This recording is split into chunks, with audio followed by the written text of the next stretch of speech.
Hey everyone, welcome back to the channel, and today I've got the pre-race roundup for the 2022 Belgian Grand Prix at Spa-de-Francorchamps. And we don't have much news this week, however, there was something rather massive dropped yesterday. Daniel Ricciardo will indeed be leaving McLaren at the end of this season.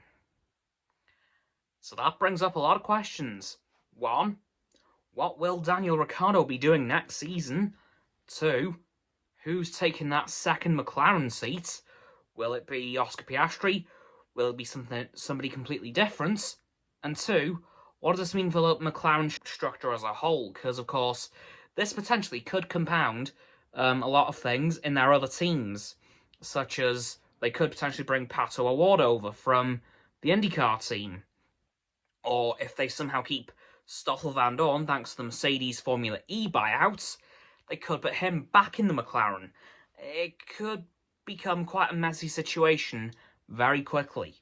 But honestly, I'm not surprised that Daniel Ricciardo's leaving. I'm not happy about it, but I'm not surprised at the same time.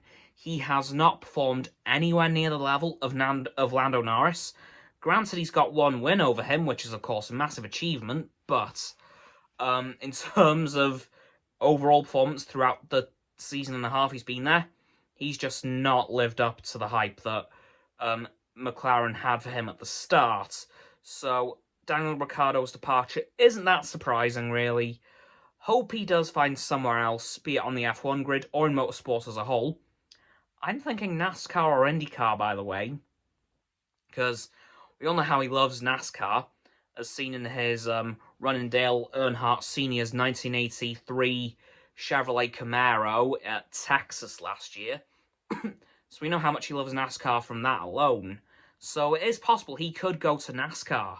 To which team? Don't know. But I'm sure we'll find out in the coming weeks what Daniel will be doing next year. And to discuss this weekend's race, the weather forecast has given rain again.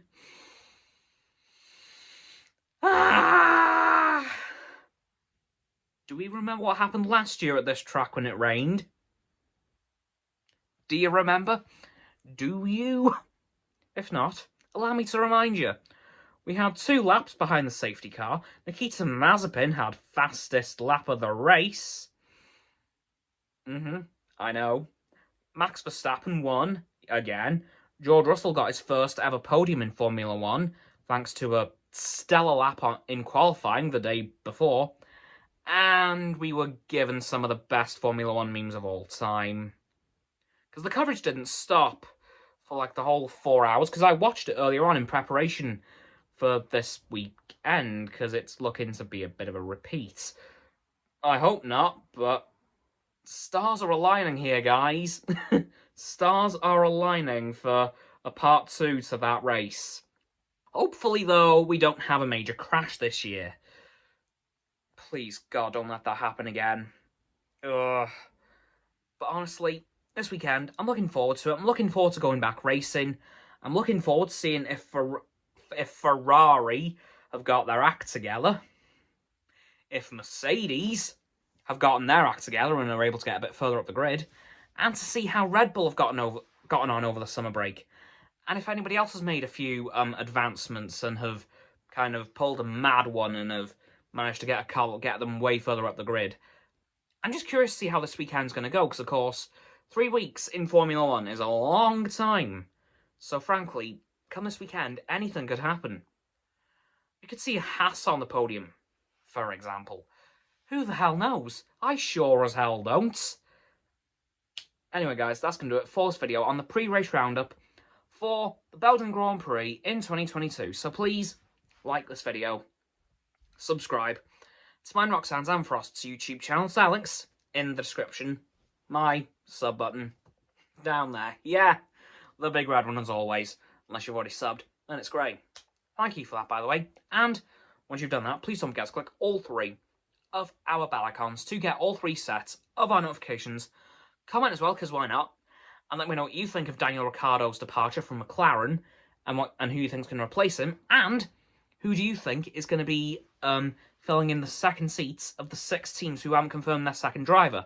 The ones who have confirmed are Mercedes, Red Bull, Ferrari, and Aston Martin. Not factoring in any surprise contract cancellations. Who knows? And who you think's going to win this weekend? Once you know that too, please don't forget to follow me on all my social medias. They'll be in the link tree in the description, as well as Roxanne's website and Frost's Instagram below the link tree. And lastly, please, please, please, please, do share this video with all of your friends so they can join the infinite loop of liking, subscribing, commenting, following, and sharing, and around and around and around that loop. I'll see you guys tomorrow with another video. Goodbye!